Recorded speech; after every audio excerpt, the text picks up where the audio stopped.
Hello ladies and gentlemen, and welcome to an entirely new type of video.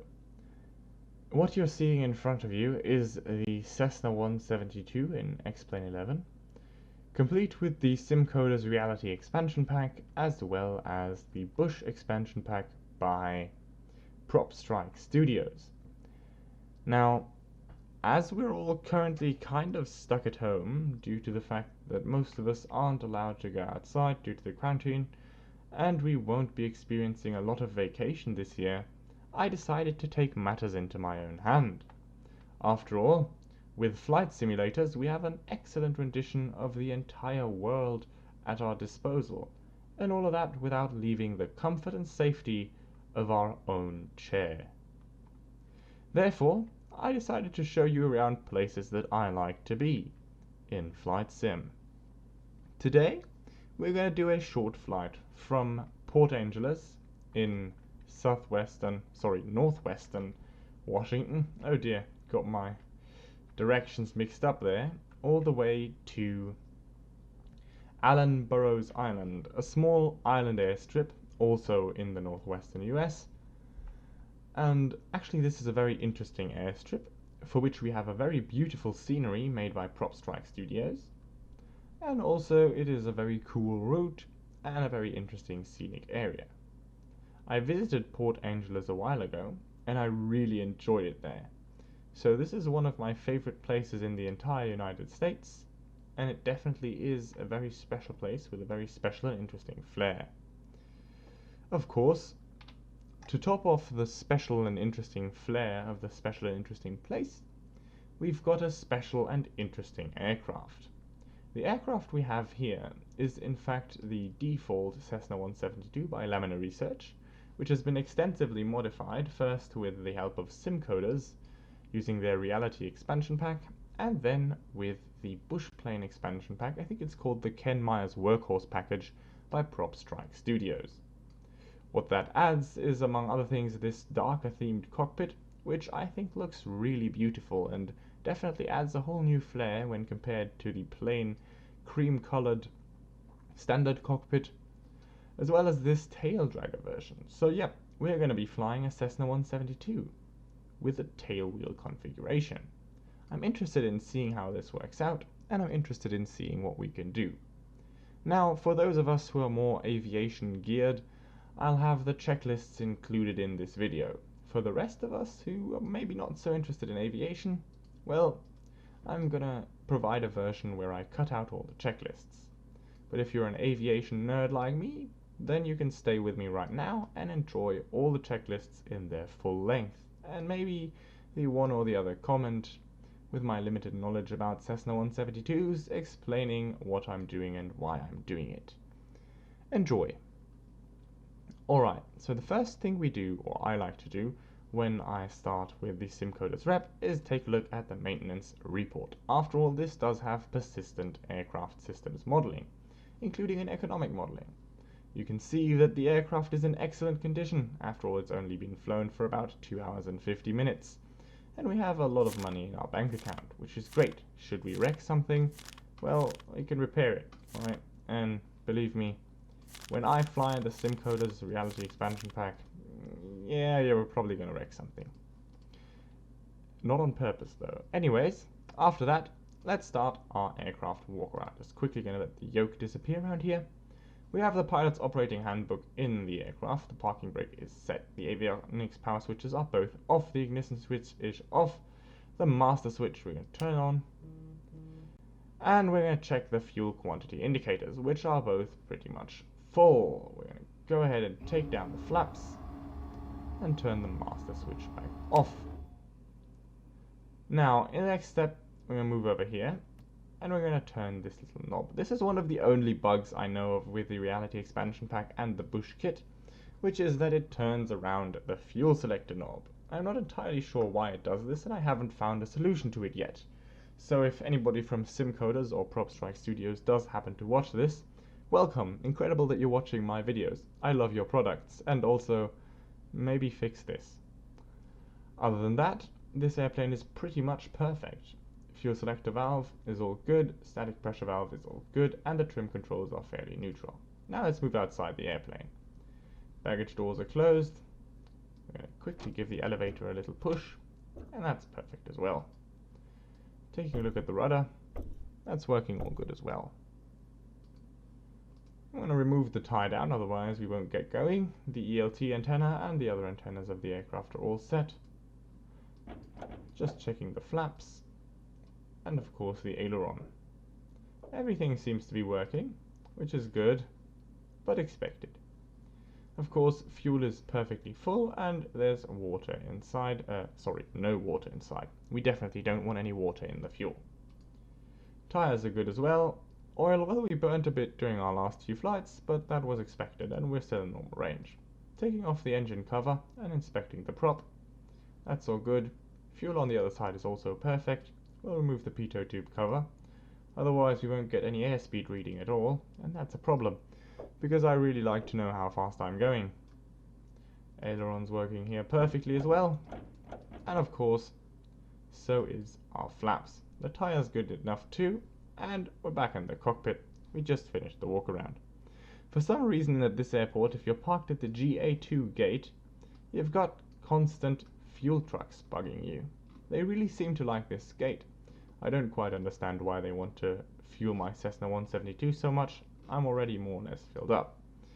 Quickly jumping over into the mass and balance, for that matter. I'm just going to check that my tanks are really full. We're loaded up perfectly. I can apply that, and I can see that we're fairly full actually, pretty high. Up in the center of gravity envelope. That's okay. Anyways, let's go ahead and move on with the startup procedure. Seatbelts are fastened, of course. Our brakes are tested and set. The fuel selector is set to both. Fuel shutoff valve is in. Circuit breakers are all good too. And let's turn on the beacon switch. Turn on the master switch and the beacon. My avionics switches are still off, and my master switch is on as well. My throttle is open 1/4 of an inch, and my mixture is in idle cutoff. Just going to quickly take a look at the maintenance report and check that my engine is warm, which it is, because that means that I don't need to do this. I can just check that my prop's clear. Clear prop. Well, there's a fuel truck over there, but he's not. Oh, he's going away. Well, just yell clear prop at X-Plane default fuel trucks, and they will go away. Learned something today. I'm going to turn this one almost to the starting position, get ready with my hand on the mixture knob, and let's go.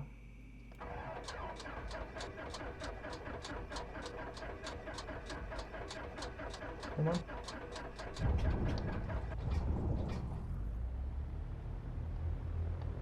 Yeah, we got a good start. And moving on. Oil pressure is immediately up. Oil temperature is probably going to come in the next few minutes. Fuel flow is good. Fuel quantity is good. Vacuum, and we're going to turn on the alternator in just a sec to check we've got our amperage. Our ignition switch is in the both position. Mixture is still rich. Engine is at approximately 1000 RPM. Just going to tune that down a little bit. Oil pressure is good. We're going to lean the mixture in just a second and turn the alternator on first. Weird checklist, gotta be honest. Take out a bit of the mixture until the RPM decreases again. Now we're around 1000 RPM. And I'm going to retract my flaps. My avionics is the next thing that I'm planning on turning on. Bus 1, bus 2. Navigational lights. Perfect. Oh, I don't seem to have a view set up for the avionics. Oh dear. Oh well. Then we'll just have to do that manually. Moving over. Let's quickly take a look at the avionics. So I've got all my frequencies set up. I'm not flying online today, as this is a fairly remote area. And I've got my default American transponder code for VFR flight in 1200. This is going to be VFR flight. Alright. So basically the plan for today is to fly a heading of 41 degrees. Just going to quickly check that. I'm not exactly aligned. More towards 6. Yeah. I'm planning on flying a heading of approximately 41 degrees or 40 degrees until I'm clear of a military operating area, and then I'm going to continue straight on to the airport of choice. Be with you in just a sec. Alright, so I did very quickly just set up a bit of a backup navigation in case our primary navigation, which is our eyeballs, decides to fail suddenly. Now that we're all set up, we can just go ahead and taxi out to the runway. Moving my viewpoint up a bit, this is a tail dragger after all. I don't really need to add a lot of power. She taxis very well at idle. Luckily, this Cessna 172 does have a steerable tailwheel configuration, so it's a bit easier to steer than other tailwheel airplanes, where you'd need a combination of differential braking and lots of power inputs, whilst power and rudder is operative in order to get yourself going. The wind at the moment is 3 knots and variable, so we don't really have any issue with where we're going to take off from. The runway here is plenty long, and the wind is very weak, so this aircraft should be more than capable of departing. What we really have to be careful of, though, is that we make sure that we take a good look at our rudder work before departure. This airplane can be very difficult to control, as it's a bit of a weird tail dragger. The Cessna 172 was not originally meant to be a tail dragger, so she does perform a bit weird sometimes on takeoff and landing.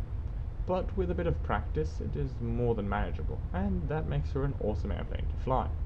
This bushplane conversion does have the one or the other extra feature that a normal Cessna 172 does not have, like for example this angle of attack sensor. If I find the time, I'm going to talk a bit about this sensor during flight. What it really displays us is how far away we actually are from a stall without actually being tied to airspeed. As you all probably know, in turns and when putting G-loading on our airplanes, our stall speed increases. If this is factored in to airspeed, you'll basically get what the angle of attack gauge shows us. After all that a stall really is an excessive angle of attack. The angle of attack is not a weird military airplane term, it's basically just a term that describes the angle between the air that's hitting your wing and your wing. Now, there's a lot of mathematics equations which will factor into that angle of attack and why that affects lift so much, but the most important thing to understand is that, well, once you hit a critical angle of attack, your wing will stall and you will suddenly lose most, but not all of your lift, which will lead to you falling out of the sky like a rock. This is known as a stall and can develop into a very different kind of stall, a spin, and is something that happens to many pilots and can become very, very, very dangerous very quickly. In general, pilots try to avoid this, usually by avoiding the lower end of the airspeed curve, aka stalling airspeeds.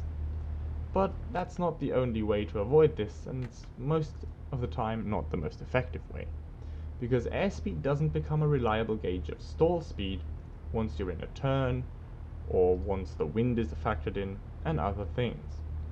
Which is why the angle of attack gauge, which always shows you exactly how far you are away from a stall, becomes very useful, especially during bush flying and especially to fly very slow.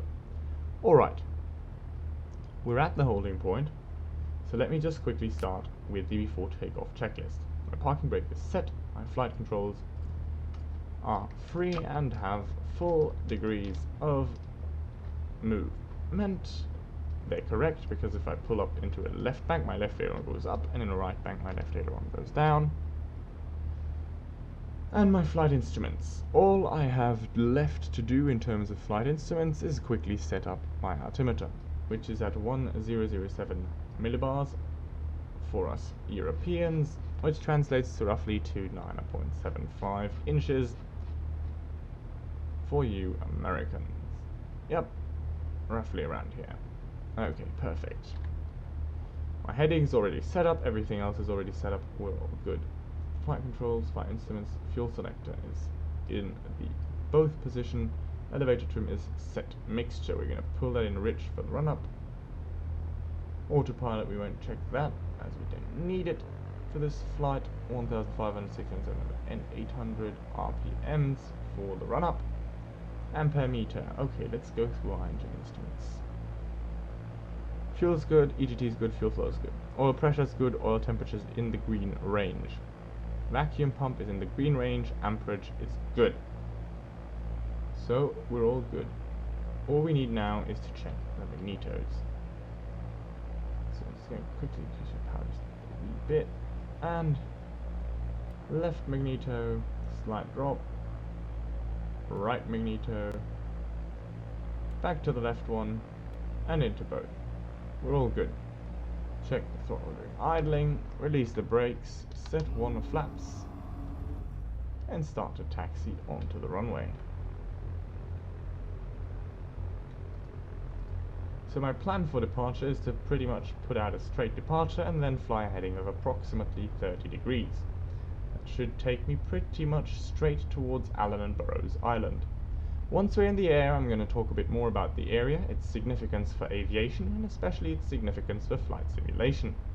And then I'm going to go ahead and talk a bit more about Allan and Burroughs Island. Alright, putting in throttle very slowly and trying to correct with the rudder in order to not mess up my rudder response here. Oh dear, she really likes to do that.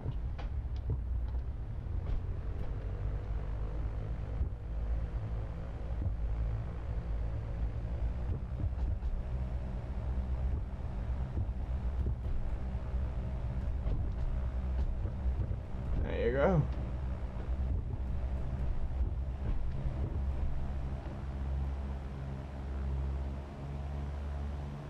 For some reason this airplane is very difficult to control on takeoff. I'm not sure if that's entirely realistic.